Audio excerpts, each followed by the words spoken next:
Assalamualaikum warahmatullahi wabarakatuh. Perkenalkan, nama saya Widianti, nomor induk mahasiswa 204220136. Saya dari Fakultas Tarbiyah dan Keguruan, Program Studi Pendidikan Guru Madrasah Ibtidaiyah, Kelas 1E, Universitas Islam Negeri Sultan Toha Saifuddin Jambi. Di sini saya akan sedikit menjelaskan tentang mata kuliah Pancasila. Ibu dosen pengampu, Ibu Maimunah Permatahati Hasibuan, yang mana saya akan menjelaskan tentang demokrasi konstitusional Indonesia dan implementasinya. Apa itu demokrasi? Demokrasi berasal dari kata demos dan kratos. Nah, jika dilihat pada Kamus Besar Bahasa Indonesia atau KBBI, arti demokrasi adalah gagasan atau pandangan hidup yang mengutamakan persamaan hak dan kewajiban serta perlakuan yang sama bagi semua warga negara.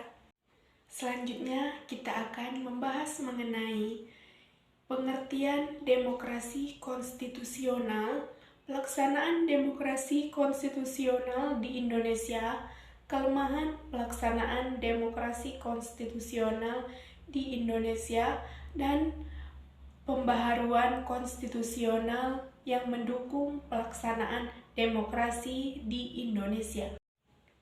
Nah, apa itu demokrasi konstitusional? Jadi, demokrasi konstitusional atau demokrasi liberal adalah sistem politik yang menganut kebebasan individu. Secara konstitusional, hak-hak individu dari kekuasaan pemerintah. Nah, ada sejumlah syarat-syarat dasar untuk terselenggarakannya pemerintah yang demokratis di bawah rule of law.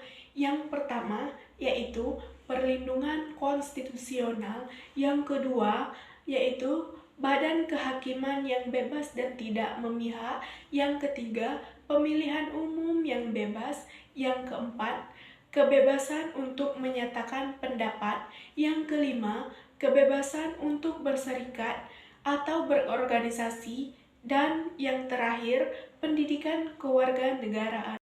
Selanjutnya, demokrasi konstitusional di Indonesia yaitu pada masa Orde Lama dan Orde Baru. Pelaksanaan demokrasi konstitusional di Indonesia yakni tidak adanya mekanisme, terlalu banyaknya atribusi kewenangan, adanya pasal-pasal multitafsir, dan terlalu percaya pada semangat orang.